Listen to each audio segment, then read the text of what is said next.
Have you ever thought of investing in Japan, or are you looking for new investing opportunities? If that's the case, you've come to the right place. It's not always easy, but we're going to explore 5 options for investing in Japan as a foreigner, like I've been doing for the past 25 years. And I'm pretty sure that option number 5 is something you haven't thought about, or very little.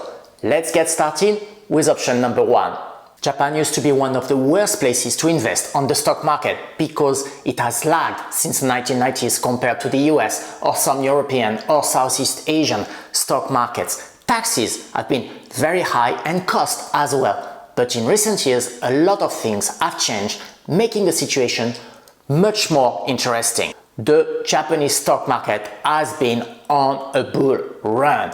It just hit a new record on July the 4th at 40,900 points, breaking a record that it just established in the past few months in March of this year. And if we're looking at the past year, it was plus 28% for the Nikkei 225 and plus 25% for the topics. But that's not all. A lot of regulation have changed, and now we have a lot of online stockbrokers that are making it much more easier to actually invest on the market with a smaller price. They offer a lot of different services, and it's really easy to actually open an account. Even if you're a foreigner, you might not be able to do it online. You're gonna have to fill a couple of actual papers, but it's much smoother than it used to be.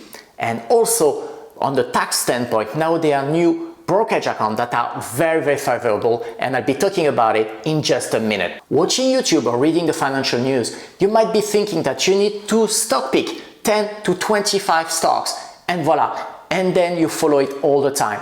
The truth is, it takes a lot of time. We probably don't have the qualification, we already have a job, and you can't spend all your time to try to become a professional investor. What we could be doing is listen to recommendations of very famous investors, and the one I prefer is definitely Warren Buffett. And that is to consistently buy an S&P 500 low-cost index fund. Keep buying it through thick and thin, and especially through thin.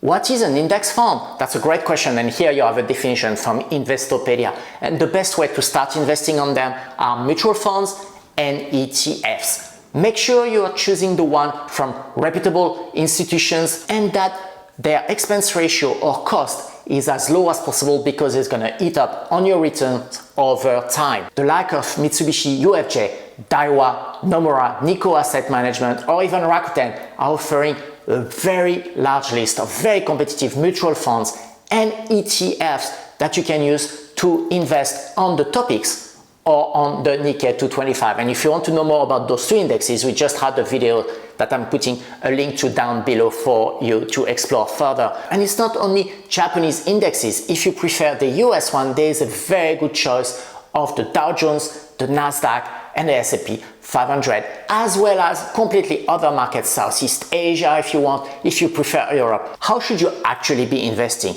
If you're planning to retire in Japan, then you should go for a DC, which is a defined contribution retirement plan, or in Japanese Kiyogata Kyoshitsu Nenkin. That's provided by your employer. It's the equivalent of the 401k. If it's not provided by your employer, you can go with a personal plan called a Nideco. If we're starting with the DC plan, you are able to contribute, depending on your personal situation, a certain amount every month, and there's a possibility of having matching from your employer, which is basically free money. Your contributions themselves come directly from your paycheck, and they are tax deductible immediately. If it's iDeCo, you have to do it on your own and open your own account, but it works the same way as the DC, and the amount of contribution that you are allowed to have every month depends on your personal situation. And there are many different ways, so you should definitely ask your financial institution or maybe a tax accountant that you have close to you. If you do not plan to retire here, or if you have money left to invest after contributing to your DC or iDeCo account, then you should open what's called a NISA account, or Nippon Individual Savings Account. Except if you are a US citizen or a green card holder, it may not make more sense for you. The NISA is the equivalent to the US IRA or UK ISA. It's an account basically that permits you to invest, and all your capital gain and dividends become tax-free as long as they stay inside the account. Basically, it's been around for a long time, but renewed in January of this year in 2024, and it became so much better. You can contribute up to 3.6 million yen a year and 18 million yen a year in total. It's separated into 2 different sub-accounts, and the tax savings are unlimited in time. You have different products that you can buy depending on the type of sub-account. If you want to know more about NISA and all the details, I recommend to read the brand new book from Retire Japan. It's the 2024 NISA guidebook, and I'm putting a link down below for you to explore more, but that's definitely something you should have a look at. The Japanese yen used to be a hot currency 30 years ago, but it hasn't been the case since the end of the bubble era. And if we're looking at the exchange rate, the Japanese yen has been going down against every possible currency in the world for the past few years. Just recently, we hit a low of 161 yen to the dollar, and since the beginning of this year, we are minus 18%. Last year was minus 5%, and the year before was almost minus 13%. And if we are looking at the interest rate that you can earn on your Japanese yen denominated savings accounts, it's really, really low, as you can see. And I'm giving you the top 5 highest you can get if you're putting 100,000 yen or 1,000,000 yen for 1 year on those accounts. Really, with an inflation of 4%, it makes absolutely no sense. Now, if you have foreign currency, what you can do is a limited time deposit in that currency to earn better interest. Here you have the example for Prestia for different period of time, 3, 6 months, 12 months, really good. And going to another bank, as you can see, pretty good one on 1 year.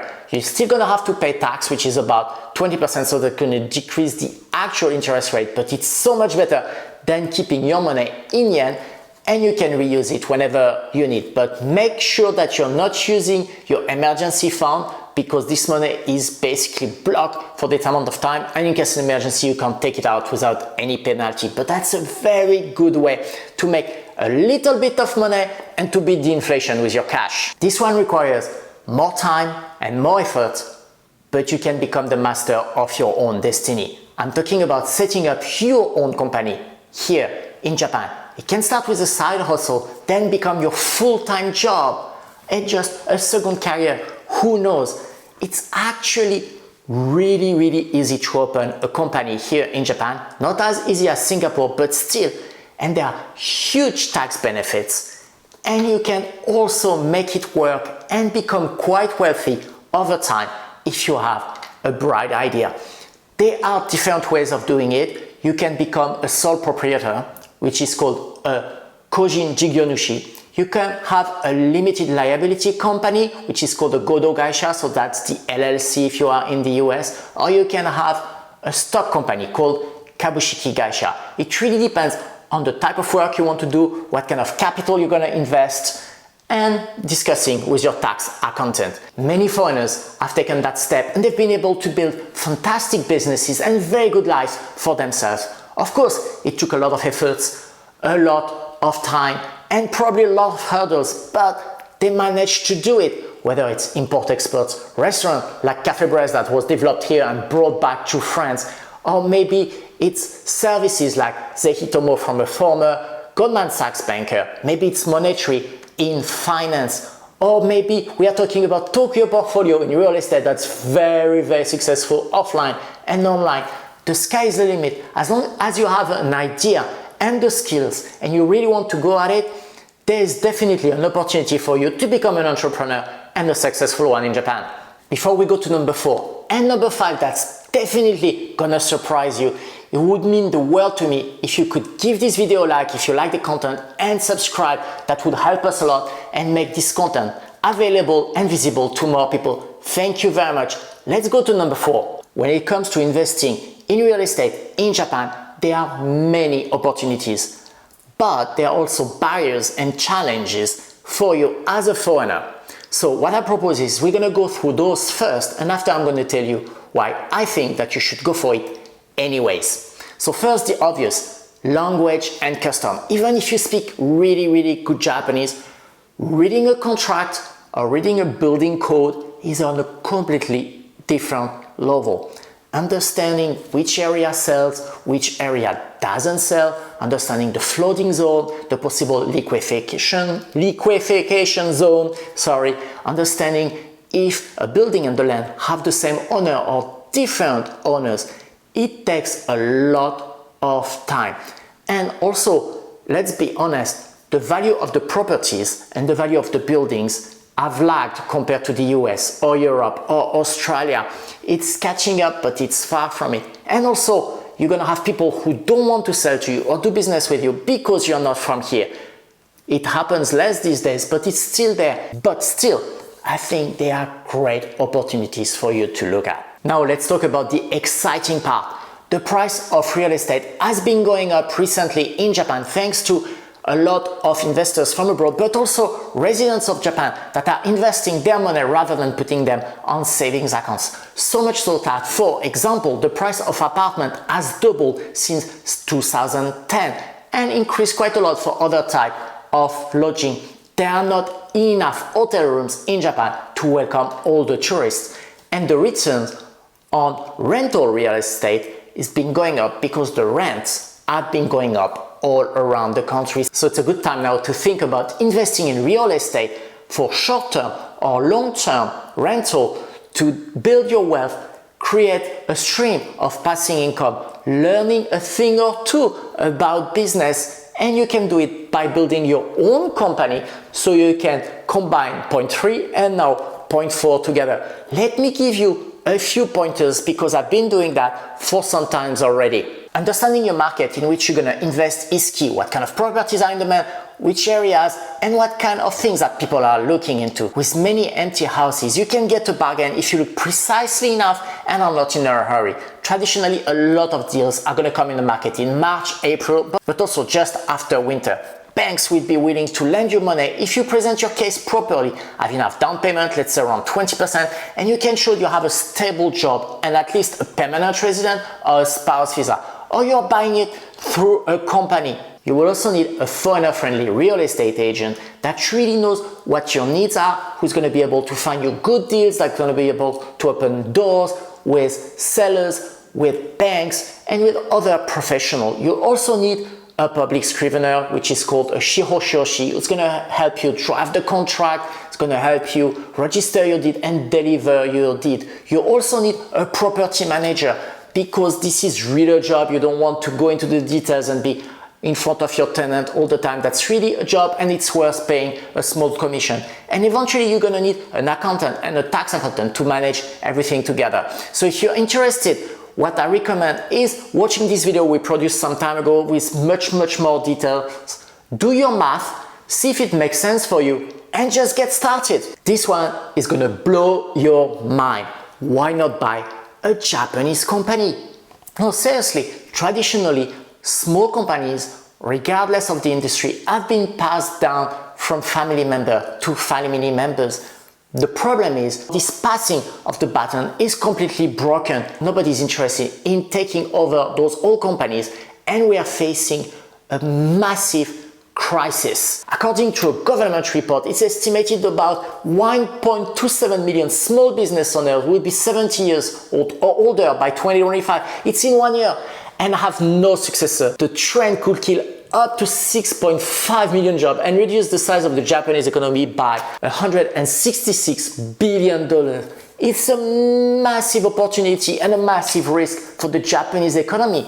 So if you feel like you have the skill to go and pick up a company, maybe you're good in food business, maybe you are good at building things, maybe you are good at managing businesses because you've been managing businesses, why not just take the jump, take the leap, and buy back one of those companies and develop it? A lot of them have really unique know-how or unique history, and you're not alone if you don't have a network of people to talk to about.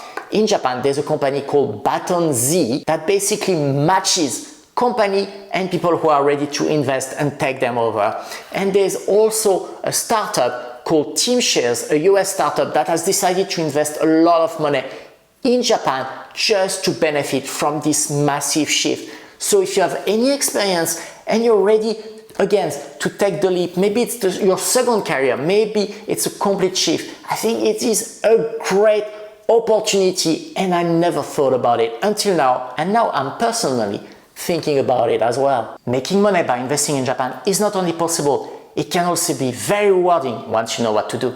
By understanding the potential risks and reward, you'll be able to make an informed decision that aligns with your investment goals. If you like this video or learned something, please give it a like and subscribe. And if you want to know more about investing in Japan through real estate or the stock market, you can check this playlist or that video just under. Go ahead, click on it. Thank you again for watching, and until next time, goodbye.